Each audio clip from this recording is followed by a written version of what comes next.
Hi hello welcome back to my YouTube channel. ಇವತ್ತಿನ ವೀಡಿಯೋದಲ್ಲಿ ನಾನು ಚಿಲ್ಲಿ ಚಿಕನ್ನ ಮಾಡ್ತಾಯಿದ್ದೀನಿ. ಕೇವಲ ಒಂದು 4ರಿಂದ 5 ಪದಾರ್ಥಗಳನ್ನ ಯೂಸ್ ಮಾಡಿಕೊಂಡು ಹೇಗೆ ಚಿಲ್ಲಿ ಚಿಕನ್ನ ಪ್ರಿಪೇರ್ ಮಾಡೋದು ಅಂತ ನೋಡೋಣ. ಇದು ತುಂಬಾ ಈಸಿಯಾಗಿರುತ್ತೆ. ಮನೆಯಲ್ಲಿ ನೀವು ಯಾರು ಬೇಕಾದರೂ ಪ್ರಿಪೇರ್ ಮಾಡ್ಬೋದು. ಈಸಿಯಾಗಿರುತ್ತೆ ತುಂಬಾ, ಅಷ್ಟಾಗಿ ಏನೂ ಕಷ್ಟ ಆಗೋಲ್ಲ. ಸಡನ್ನಾಗಿ ಯಾರಾದರೂ ಗೆಸ್ಟ್ ಬಂದರೆ ಅಥವಾ ಬೇಗ ಮಾರ್ನಿಂಗೇ ನೀವು ಯಾವುದಾದ್ರೂ ದೋಸೆಗೆ ಚಪಾತಿಗೆ ಏನಕ್ಕಾದರೂ ಮಾಡ್ಕೊಬೇಕಂದ್ರೆ ಈಸಿಯಾಗಿ ಇದನ್ನು ಮಾಡ್ಕೋಬೋದು, ಬೇಗ ಆಗೋಗುತ್ತೆ. ಇವಾಗ ಮೊದಲಿಗೆ ನಾನು ಒಂದು ಕುಕ್ಕರಿಗೆ ಎಣ್ಣೆಯನ್ನು ಹಾಕ್ಕೊತಾ ಇದ್ದೀನಿ. ಸ್ವಲ್ಪ ಎಣ್ಣೆ ಹಾಕ್ಕೊಳ್ಳಿ. ಈಗ ಒಂದು ಆನಿಯನ್ನ ಹಾಕ್ಕೊಂಡು ಎಣ್ಣೆಲಿ ಫ್ರೈ ಮಾಡ್ಕೋಬೇಕು. ಫ್ರೈ ಮಾಡ್ಕೊತಾ ಇದ್ದೀನಿ. ನಾನು ಯಾವಾಗಲೂ ಹೇಳೋ ಥರ ಲೋ ಫ್ಲೇಮಲ್ಲೇ ಫ್ರೈ ಮಾಡ್ಕೊಳ್ಳಿ. ಆನಿಯನ್ ಚೆನ್ನಾಗಿ ಫ್ರೈ ಆದಮೇಲೆ 1 kg ಚಿಕನನ್ನು ಆ್ಯಡ್ ಮಾಡ್ಕೊತಾ ಇದ್ದೀನಿ. 1 kg ಇದೆ, ನಾನು ನೀಟಾಗಿ ತೊಳೆದು ಇಟ್ಕೊಂಡು ಅದನ್ನು ಆ್ಯಡ್ ಮಾಡ್ಕೊತಾ ಇದ್ದೀನಿ. ನಾನು ಇವಾಗ ಹೇಳ್ತಾ ಇರೋದು 1 kg ಚಿಕನ್ನಿಗೆ ಅಳತೆನ ಹೇಳ್ತಾ ಇದ್ದೀನಿ. ನೀವು ಎಷ್ಟು ತೊಗೊಂಡಿರ್ತೀರ ಅದಕ್ಕೆ ಸರಿಯಾಗಿ ಹಾಕ್ಕೊಳ್ಳಿ. 1 kg ಚಿಕನ್ ಇದೆ. ಸ್ವಲ್ಪ ಅರಿಶಿನ ಆ್ಯಡ್ ಮಾಡ್ಕೊತಾ ಇದ್ದೀನಿ. ಇವಾಗ ಚೆನ್ನಾಗಿ ಮಿಕ್ಸ್ ಮಾಡಿಕೊಂಡು ಇದನ್ನು 1 ವಿಷಲ್ ಕೂಗಿಸ್ಕೊಬೇಕು. ನೀರನ್ನು ಹಾಕ್ಕೊತಾ ಇದ್ದೀನಿ. ನೀರು ಚಿಕನ್ ಮುಳುಗುವಷ್ಟು ನೀರನ್ನು ಹಾಕ್ಕೊಳ್ಳಿ. 1 ವಿಷಲ್ ಕೂಗಿಸಿದ್ರೆ ಸಾಕು. ಚಿಕನ್ ಅಲ್ವಾ, ಬೇಗ ಬೆಂದೋಗುತ್ತೆ.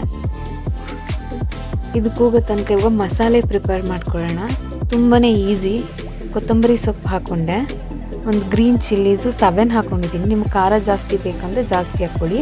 ನಾನು 8 ಗೆಡ್ಡೆ ಬೆಳ್ಳುಳ್ಳಿನ ಹಾಕ್ಕೊಂಡಿದ್ದೀನಿ. 8, 1 kg ಚಿಕನ್ಗೆ 8. 6 ಸ್ಪೂನು ಪೆಪ್ಪರ್ ಹಾಕ್ಕೊಂಡಿದ್ದೀನಿ.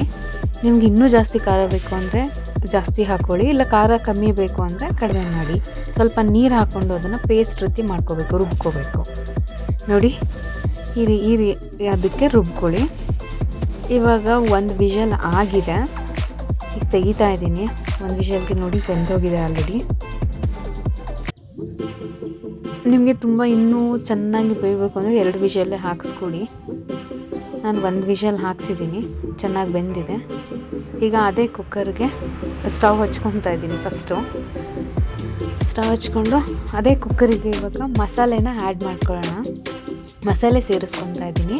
ಇವಾಗ ರುಬ್ಕೊಂಡಿದ್ವಲ್ಲ ಅದೇ ಮಸಾಲೆನ ಸೇರಿಸ್ಕೊತಾ ಇದ್ದೀನಿ. ಇಷ್ಟೇ ನೋಡಿ, ಬೇಗ ಆಗೋಗುತ್ತೆ. ಇವಾಗ ಮಸಾಲೆ ಸೇರಿಸಿದ್ಮೇಲೆ ಇದನ್ನು ಸ್ವಲ್ಪ ಕುದಿಸ್ಬಿಟ್ರೆ ಬೇಗ ಆಗೋಗ್ಬಿಡುತ್ತೆ. ಇವಾಗಿಂದ ಮಸಾಲೆ ಇವಾಗ ಆ್ಯಡ್ ಮಾಡಿದ್ದೀವಲ್ವ, ಇವಾಗ ಒಂದು 10ರಿಂದ 15 ನಿಮಿಷ ಇದನ್ನು ಕುದಿಸ್ಕೊಬೇಕು. ನೀರು ನೀವು ಜಾಸ್ತಿ ಸ್ವಲ್ಪ ತೆಳುವಾಗಬೇಕು ಅಂತಂದರೆ ಸ್ವಲ್ಪ ಜಾಸ್ತಿ ನೀರು ಆ್ಯಡ್ ಮಾಡ್ಕೊಬೋದು. ಇಲ್ಲಾಂದರೆ ನಿಮ್ಗೆ ಯಾವ ಅದಕ್ಕೆ ಬೇಕೋ ಅದಕ್ಕೆ ಕುದ್ದ ಮೇಲೆ ಯಾವ ಅದಕ್ಕೆ ಬೇಕೋ ಅದಕ್ಕೆ ಹಾಕ್ಕೊಳ್ಳಿ. ಸ್ವಲ್ಪ ಉಪ್ಪನ್ನು ಸೇರಿಸ್ಕೊಂಡೆ. ಇವಾಗ ಕುದಿಯೋಕೆ ಬಿಟ್ಟಿದ್ದೀನಿ. ಇದು ಚೆನ್ನಾಗಿ ಕುದಿಯಬೇಕು. ನಾನು ಸ್ವಲ್ಪ ಗ್ರೇವಿ ಥರ ಮಾಡ್ಕೊತಾ ಇದ್ದೀನಿ. ನಾನು ತುಂಬ ಸ್ವಲ್ಪ ಗಟ್ಟಿಯಾಗಿ ಮಾಡ್ಕೊತಾ ಇದ್ದೀನಿ. ಆಲ್ಮೋಸ್ಟ್ ಕುದ್ದು ನೋಡಿ ಹೇಗಾಗಿದೆ. ಆಲ್ಮೋಸ್ಟ್ ಆಗೋಗಿದೆ.